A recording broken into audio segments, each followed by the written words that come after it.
नमस्कार दोस्तों, welcome to our channel और मैं हूं Ganga. As you all know that we have discussed our first chapter of class 12 macroeconomics in our previous video, and today we are going to discuss our second chapter, that is some basic concepts of macroeconomics.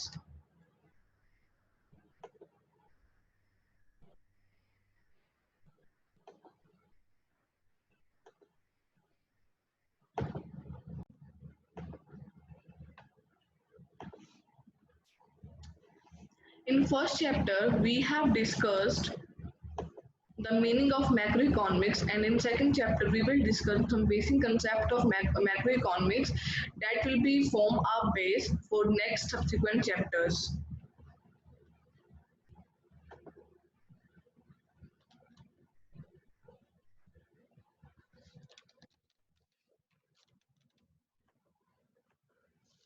I have divided this chapter into 4 subtopics, and we will discuss each topic in 4 videos. Our first topic is classification of goods. See, there are a number of goods that are produced in an economy, and to calculate GDP, we have to classify goods, and there has been 4 classification of goods in our class 12 syllabus. The goods and services produced in the economy are classified into 4 types, that are: first is final goods, second intermediate goods, third consumption goods, and fourth capital goods. And now we will discuss each type in detail. So our first type is final goods. So first of all, let us see that what is the definition of final goods. Final goods are those goods which have crossed the boundary line of production and are ready for use for their final consumers, and no value is to be added in these goods. देखिए, final goods वो goods होते हैं जिन्होंने boundary line of production को cross कर लिया होता है, क्योंकि हम किसी भी जो हम गुड एंड सर्विसेज हम अपनी डेली लाइफ में यूज करते हैं वो रॉ फॉर्म में नहीं होते हैं, उनको रॉ मटेरियल्स को यूज करके उनको फैक्ट्री में प्रोसेस किया जाता है और उसके बाद ही उन गुड्स को हम कंज्यूम करते हैं। यानी कि ऐसे गुड्स जिन्होंने अपना प्रोडक्शन वाला पार्ट, यानी कि उनमें कुछ भी प्रोडक्शन की जरूरत नहीं है, वो वाले गुड्स फाइनल गुड्स होते हैं, और वो अपने फाइनल कंज्यूमर्स के लिए फाइनल कंज्यूमर्स के लिए रेडी टू यूज होते हैं। अब फाइनल कंज्यूमर्स कौन कौन से होते हैं? दो तरह के फाइनल कंज्यूमर्स होते हैं। एक तो जो डेली लाइफ में अपने जो गुड्स है कंज्यूम करते हैं, जैसे कि आप और हम सुबह उठ के नाश्ता करते हैं, ब्रश करते हैं, जो भी हम डेली लाइफ में गुड्स को कंज्यूम करते हैं। और सेकंड टाइप के होते हैं प्रोड्यूसर्स। तो यानी कि जो गुड्स एक कंज्यूमर यूज करता है, यानी कि the goods which are ready for their final users which are consumers, example bread and butter. और सेकंड प्रोड्यूसर्स होते हैं जो फैक्ट्री में अपने फाइनल गुड्स को यूज करते हैं, उन्हें फाइनल प्रोड्यूसर गुड्स कहते हैं। Are the goods which are ready for their final users which are producers, example plant and machinery. Plant and machinery हमें कोई प्रोडक्शन नहीं करनी होती, बल्कि इनकी मदद से हम प्रोडक्शन करते हैं। तो यानी कि इन्होंने भी बाउंड्री लाइन ऑफ प्रोडक्शन को क्रॉस कर दिया है, और ये इनको यूज कौन करते हैं? फाइनल कंज्यूमर्स, और इसमें कोई भी वैल्यू एडिशन नहीं होती है। यानी कि आप एक शॉर्टकट तरीका है डेफिनेशन को याद करने के लिए, आप डेफिनेशन को 3 पार्ट्स में डिवाइड कर दीजिए। एक पार्ट है कि उन्होंने बाउंड्री लाइन ऑफ प्रोडक्शन को क्रॉस कर दिया है, उन्हें फाइनल यूजर कंज्यूमर यूज करते हैं और उन्हें कुछ भी वैल्यू एडिशन की कोई जरूरत नहीं होती है। अगर जो गुड इन 3 क्वालिटीज को फुलफिल कर देगा वो फाइनल गुड है, और अगर कोई गुड इन 3 क्वालिटीज को फुलफिल नहीं कर पाता तो फाइनल गुड्स नहीं है। अब फाइनल गुड्स के बाद हमारी नेक्स्ट टाइप आती है इंटरमीडिएट गुड्स। जैसे कि मैंने आपको पहले ही कहा था कि हम गुड्स पहले रॉ मटेरियल्स होते हैं, वो फैक्ट्री में जाते हैं, उनमें प्रोडक्शन होती है, उनमें वैल्यू एडिशन होती है, और फिर हम उन्हें यूज करते हैं। इंटरमीडिएट गुड्स वो गुड्स होते हैं जो प्रोडक्शन में हेल्प करते हैं, यानी कि उनके प्रोडक्शन कंप्लीट नहीं है, बल्कि उनकी मदद से ही या फिर उनको ही हमने आगे प्रोसेस करना होता है। तो इनकी भी 3 क्वालिटीज हैं, जिन्होंने फर्स्ट क्वालिटी है जिन्होंने बाउंड्री लाइन ऑफ प्रोडक्शन को क्रॉस नहीं किया है, जिनमें वैल्यू एडिशन होना अभी बाकी है, और फाइनल यूजर्स उन्हें कंज्यूम नहीं कर सकते हैं। इसके लिए हम एक एग्जांपल ले लेते हैं। मान लो हमें एक बिस्किट खाना है। अब बिस्किट क्यों तो है नहीं पेड़ पे उगता और हमने पेड़ से तोड़ा और हमने बिस्किट खा लिया, नहीं। बिस्किट उगाने के लिए हमें कितने सारे रॉ मटेरियल्स की जरूरत पड़ती है। हमें वीट चाहिएगा या मैदा चाहिएगा, और उसमें चीनी चाहिएगी, और उसमें प्रिजर्वेटिव्स वगैरह, उनको हम इग्नोर कर देते हैं। तो एक जो मैन्युफैक्चरर है वो क्या करेगा, पहले रॉ मटेरियल्स को परचेज करेगा, वीट और शुगर को। ये वीट और शुगर ही हमारे रॉ मटेरियल्स हैं, क्योंकि इनमें अभी प्रोडक्शन होना बाकी है, इनमें इनको भी प्रोसेस होना बाकी है, इनमें अभी वैल्यू एडिशन होना बाकी है, और हम फाइनल यूजर्स इन्हें एज इट इज तो नहीं यूज कर सकते। हम बीट और चीनी को मिला के तो नहीं खा सकते, पहले वो फैक्ट्री में उन पे प्रोसेस होएगा, उसके बाद ही हम उन्हें खा सकते हैं। तो यानी कि ये हमारे इंटरमीडिएट गुड्स हैं।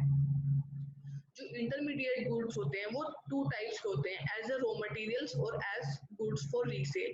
रॉ मटेरियल्स का मैंने एग्जांपल आपको अभी दिया। एक बिस्किट बनाने के लिए पहले हमें 2 तरह के रॉ मटेरियल्स की जरूरत पड़ती है, और इन्हीं 2 रॉ मटेरियल्स को इंटरमीडिएट्स कहते हैं, क्योंकि इन्हीं पे हम प्रोसेस करेंगे और फिर इनकी ही हेल्प से हमारा फाइनल गुड होएगा, और वो फाइनल गुड को हम कंज्यूम करेंगे। हम कभी भी इंटरमीडिएट गुड्स को डायरेक्टली कंज्यूम नहीं करते हैं, हम फाइनल गुड्स को ही यूज करते हैं एज अ कंज्यूमर। और गुड्स फॉर रीसेल, देखिए आप एक टैक्सी ड्राइवर का एग्जांपल लीजिए, आप एक गाड़ी बेचने वाले का एग्जांपल लीजिए। अब उसके पास इतनी गाड़ी है, उन गाड़ियों में कुछ भी प्रोडक्शन होने की जरूरत नहीं है, यानी कि उन्होंने बाउंड्री लाइन ऑफ प्रोडक्शन को तो वो कर दिया है, क्रॉस कर दिया है। अब आप कहोगे उसमें वैल्यू भी एडिशन कोई नहीं होने की जरूरत नहीं है, और वो फाइनल यूजर्स के लिए रेडी है। नहीं, ये 2 पॉइंट अभी भी जो है फुलफिल नहीं हुए हैं, क्योंकि उनमें अभी वैल्यू ऐड होना बाकी है। तो यानी कि एक शोरूम में जो गाड़ी रखी होती है वो फाइनल गुड नहीं होती, वो एक इंटरमीडिएट गुड होती है। वो फाइनल गुड कब होगी, जब आप या हम जैसे लोग उस गाड़ी को खरीदने जाएंगे, क्योंकि जो गाड़ी का मैन्युफैक्चरर है, जो एक कंज्यूमर को जब वो बेचेगा तो उसमें अपना प्रॉफिट मार्जिन भी ऐड करेगा, और यही वैल्यू ऐड होगी, इसीलिए वो इंटरमीडिएट गुड है। जब ये प्रॉफिट वाली वैल्यू ऐड हो जाएगी और वो कंज्यूमर को बिक जाएगा, तो वो इंटरमीडिएट गुड से फाइनल गुड्स हो जाएगा। यानी कि इंटरमीडिएट गुड्स 2 टाइप के हो गए हैं, एक तो रॉ मटेरियल्स में हम जैसे यूज करते हैं, और एक जो गुड्स हमारे शोरूम्स वगैरह में रीसेल के लिए रखे जाते हैं। एक छोटा सा एग्जांपल, जैसे किराने की दुकान पे कितना सारा सामान रखा होता है, उसमें भी ब्रेड, बिस्किट, बटर होता है, लेकिन वो सब इंटरमीडिएट गुड्स होते हैं, क्योंकि उनमें अभी प्रॉफिट मार्जिन ऐड होना बाकी है, और वो रीसेल के लिए यूज होते हैं, ना कि फाइनल यूज के लिए यूज किए जाते हैं। यहाँ पे छोटा सा पॉइंट है, लेकिन ये पॉइंट बहुत इंपॉर्टेंट है, क्योंकि जो आपके न्यूमेरिकल्स वगैरह आएंगे आगे सब्सिक्वेंट चैप्टर में, उनके लिए आपके लिए जानना बहुत जरूरी है। Value of intermediate goods ultimately became a part of final goods. ये लाइन को समझना बहुत जरूरी है। देखिए मैंने आपको पहले बिस्किट का एग्जांपल दिया था। एक फार्मर ने वीट उगाया, और यहाँ पे फाइनल कंज्यूमर है, और बीच में यहाँ पे प्रोडक्शन का पार्ट है। फार्मर ने प्रोडक्शन के पार्ट को अपना वीट बेचा, ठीक है, उसने प्रोडक्शन में कुछ प्रोसेस किया, और फिर वो कंज्यूमर के पास गया। तो यानी कि जब हम जीडीपी कैलकुलेट करेंगे अपनी इकोनॉमी की, तो हम पहले अलग से वीट का भी डालेंगे, और अलग से फिर हम बिस्किट भी डालेंगे। लेकिन जो वो बिस्किट बन के तैयार हुआ है, उसमें वीट का प्राइस है वो तो ऑलरेडी एडेड है। तो यानी कि हम इंटरमीडिएट गुड्स की वैल्यू को अपने जीडीपी में कभी भी कैलकुलेट नहीं करते हैं।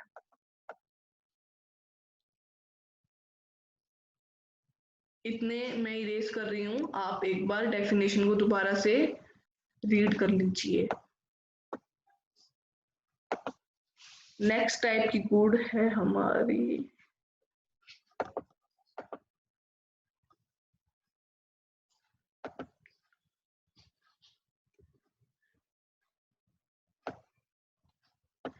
सेम गुड में भी इंटरमीडिएट और फाइनल, ये भी एक इम्पोर्टेंट टॉपिक है, इसे हम ध्यान से समझेंगे। Yes, it is possible that some good may be final or intermediate. It depends upon the end use of product. हमारे एग्जाम में जब क्वेश्चन आएगा, ऐसे क्वेश्चन आ जाता है 3 या 6 मार्क्स में, उन्होंने एक स्टेटमेंट दे दी कि biscuit is an intermediate good और फाइनल गुड, फिर आपको उसमें बताना होगा यस या नो कि इंटरमीडिएट गुड है या फिर फाइनल गुड है, और उसके 2-3 लाइन में हमें रीजन देना होता है। तो हमने, अगर हमें किसी गुड को डिसाइड करना है कि वो इंटरमीडिएट है या फाइनल है, तो हमने उसके एंड यूज को देखना है, क्योंकि ए गुड, अब चीनी है, चीनी इंटरमीडिएट गुड भी हो सकती है, फाइनल गुड भी हो सकती है। चीनी कैसे यूज होगी? अगर कोई बेकरी वाला केक बनाने के लिए चीनी को यूज कर रहा है तो वो इंटरमीडिएट गुड है। कैसे? क्योंकि उसमें अभी प्रोडक्शन होना बाकी है, वैल्यू ऐड होना बाकी है, और हम कंज्यूमर्स यानी कि जिन्हें केक खाना है वो केक के सारे इंग्रेडिएंट्स को अलग अलग नहीं खाएंगे, केक में जब वो मिल जाएंगे जब ही खाएंगे। तो यानी कि उस चीनी ने अभी तक फाइनल गुड्स की क्वालिटीज को कंप्लीट ही नहीं किया, वो इंटरमीडिएट गुड्स की क्वालिटीज को क्वालिफाई कर रहा है। लेकिन सेम चीनी जब हम घर में चाय बनाएंगे वो फाइनल गुड है, क्योंकि उस चीनी को हम एज इट इज यूज करेंगे, उसमें भी कुछ प्रोडक्शन के लिए तो कोई जगह है नहीं, वो प्रोडक्शन से कंप्लीट हो गई है और फाइनल यूजर्स उन्हें यूज कर रहे हैं। तो यहाँ पे मैंने आपके नोट्स के लिए लिखा भी हुआ है, for example if sugar is use by baker for bakery then it is treated as an intermediate goods because value is still to be added, क्योंकि उस चीनी को प्रोसेस करके वो केक में कन्वर्ट करेगा, उसमें वैल्यू ऐड होना बाकी है, but at the as sugar is used by baker as a raw material, but if sugar is purchased by consumer any household, यानी कि जैसे अगर मुझे अपने घर में चाय बनानी है तो मैं चीनी को यूं का यूं डाल दूंगी, उसमें कुछ ऐड थोड़ी ना करूंगी, it will be treated as consumer goods, क्योंकि उसने फाइनल गुड्स की क्वालिटीज को आगे कंप्लीट कर दिया है। नेक्स्ट स्लाइड पे जाते हैं अब हम।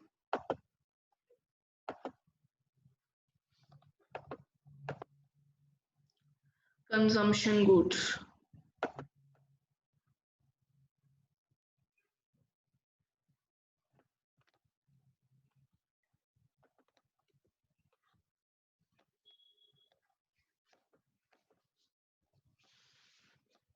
अब हमारी थर्ड टाइप शुरू हो गई है, consumption goods. Consumption goods are those goods which are directly used for the satisfaction of human wants. For example, ice cream, milk are used by households. देखिए कुछ गुड्स ऐसे होते हैं ना ही हमें उनसे प्रोडक्शन करनी होती है, ना ही हमें उन्हें रीसेल करनी होती है। ऐसे गुड्स जो हमें अपनी इच्छा पूरी करने के लिए चाहिए।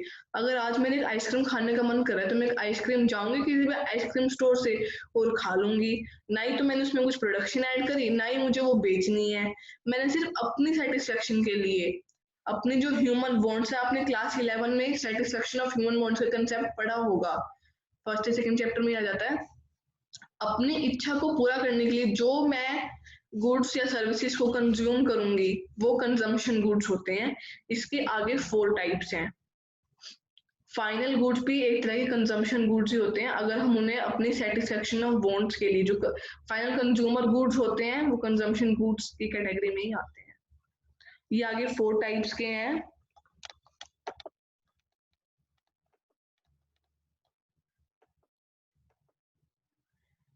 Durable consumption goods. These are the goods which can be used for several years or and are of relatively high value. मतलब इनकी 2 क्वालिटीज हैं, एक तो several years और एक relatively high value, मतलब जो 5, 10, 15 साल तक चलते हैं, TV, radio, car. Second type है हमारी सेमी ड्यूरेबल गुड्स। ये मतलब उतने टाइम तक नहीं चलते लेकिन फिर भी इनकी लाइफ 1 साल या 1 साल से थोड़ी सी ज्यादा होती है, और ये उतनी हाई वैल्यू के नहीं होते। ये जैसे टीवी और कार तो कितने कितने महंगे, लाख में, हजारों में होते हैं, ये उतने महंगे नहीं होते, जैसे कि clothes, crockery, electric goods. Third type है नॉन ड्यूरेबल और सिंगल कंजम्पशन गुड्स, यानी कि हमने जैसे आइसक्रीम है, एक बार खत्म करी, खत्म हो गई, अब उसी आइसक्रीम को हम दोबारा तो नहीं खा सकते, अगर हमें और आइसक्रीम खानी तो हमें और लेके आनी पड़ेगी, यानी कि जो एक बार कंज्यूम करने से ही खत्म हो जाए वो नॉन ड्यूरेबल, यानी कि जिसमें ड्यूरेबिलिटी है नहीं, और single consumption goods.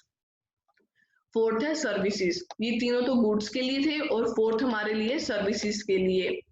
Are those non material goods, मतलब इनटेंजिबल जो इनटेंजिबल चीजें होती हैं, जैसे कि डॉक्टर, अब हम बीमार हुए, हमने डॉक्टर के जाना है, अगर हम किसी लीगल प्रॉब्लम में आ गए तो हमें लॉयर के पास जाना है, या डोमेस्टिक सर्वेंट्स, यानी कि इसमें सब सर्विसेज इंक्लूड हो जाती हैं। और अब हम बढ़ते हैं हमारी लास्ट स्लाइड की तरफ, जो कि है कैपिटल गुड्स।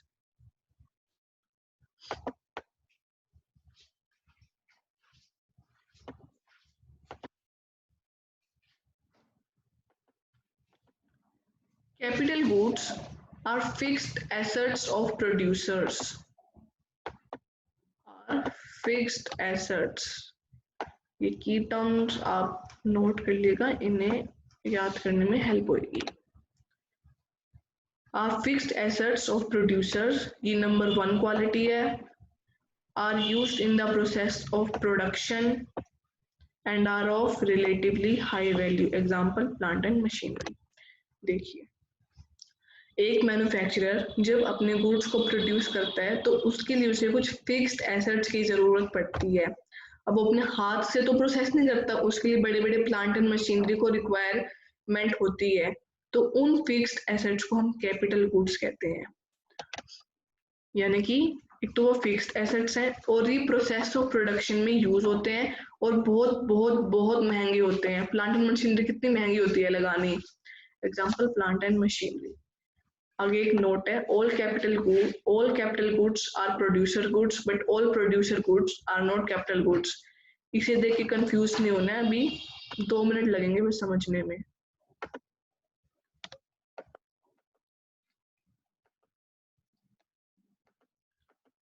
देखिए, एक मैन्युफैक्चरर 2 टाइप की गुड्स को यूज करता है, capital goods, producer goods.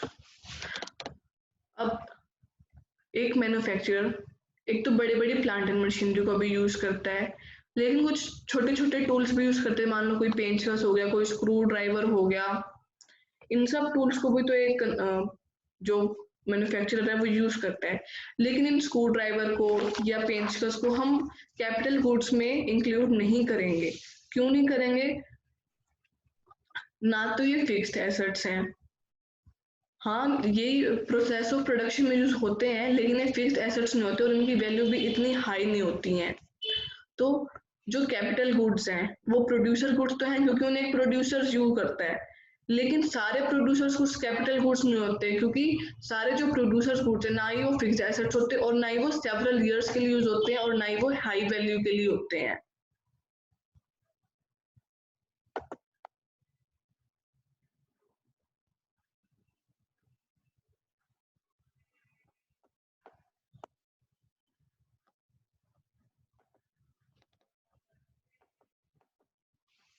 Yes, this statement is absolutely correct that all capital goods are producer goods, but all producer goods are not capital goods. Those goods which are used by producers in the process of production are producers good. यानी कि जितने भी products एक producers कुछ बनाने के लिए use करें वो प्रोड्यूसर्स गुड है। प्रोड्यूसर्स गुड एक बड़ी टर्म होती है, मतलब जितने भी प्रोड्यूसर्स यूज करें वो producers good. For example, raw materials, nuts, bolts, machinery. Among these producers goods, underline this, among these producer goods, all those goods which are used by producing the process of production, यानी कि producers उसकी definition for several years and are of high value are treated as capital goods. So all capital goods are producers goods, but all producer goods are not capital goods. ये हमारा producers goods का circle है और ये छोटा वाला इसके अंदर यानी कि कैपिटल गुड्स प्रोड्यूसर्स गुड्स का एक सब पार्ट है, ये हमारा कैपिटल गुड्स का सर्विसेज है। प्रोड्यूसर्स गुड्स सिंपल प्रोड्यूसर्स ही समझ में आ रहा है, यानी कि जितने भी गुड्स एक प्रोड्यूसर्स यूज कर रहा है वो प्रोड्यूसर्स गुड है। इन प्रोड्यूसर्स गुड्स में से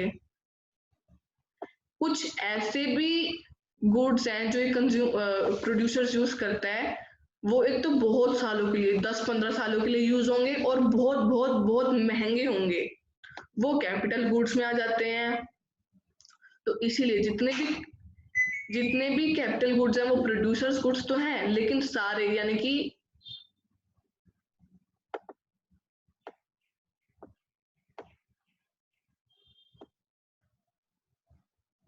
जो ये वाला पार्ट बच जाता है,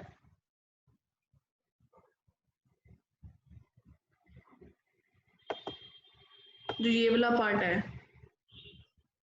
ये प्रोड्यूसर्स गुड्स तो है, कैपिटल गुड्स नहीं है, और ये वाला सिर्फ कैपिटल गुड्स है। In the above example, machine is capital goods as well as producers good, क्योंकि ये producers यूज करता है इसलिए producers good है। capital good इसलिए क्योंकि ये बहुत महंगा है और बहुत सालों तक इसका यूज किया जाएगा। but raw materials nut bolts are producers goods but not capital goods। producers goods इसलिए क्योंकि वो producers यूज करे, capital goods इसलिए नहीं है क्योंकि वो हाई वैल्यू के नहीं है और बहुत ज्यादा सालों तक यूज नहीं किए जाएंगे। रॉ मटेरियल्स तो एक बार यूज करते ही खत्म हो जाते हैं, तो वो कैपिटल गुड्स में आ ही नहीं सकते हैं। इस स्लाइड के बाद हमारा सेकंड चैप्टर का फर्स्ट पार्ट कंप्लीट होता है, और मुझे उम्मीद है आपको समझ में आया हो। अगर आपको कुछ ऐसा पार्ट है जो समझ में ना आया हो तो प्लीज़ आप मुझे कमेंट सेक्शन में लिखिएगा, मैं आपके डाउट्स ज़रूर लूँगी, और अगर हो सका तो एक टेलीग्राम ग्रुप भी बना दूँगी डिस्कशन के लिए, जहाँ पे मैं आपके डाउट्स ले सकूँ। और अगर आपको मेरे एफर्ट्स पसंद आए तो प्लीज़ चैनल को सब्सक्राइब, लाइक और शेयर ज़रूर कर दिएगा। ये जो मैं पीपीटी बनाती हूँ आप इसे एज ए नोट्स भी यूज़ कर सकते हो, और अपने एग्जाम में इन्हीं नोट्स से आप रिवीजन भी कर सकते हैं। ये नोट्स बहुत ज़्यादा हेल्पफुल होंगे। तो यहीं पे मैं वीडियो को एंड करती हूँ। Please like, share and subscribe. धन्यवाद।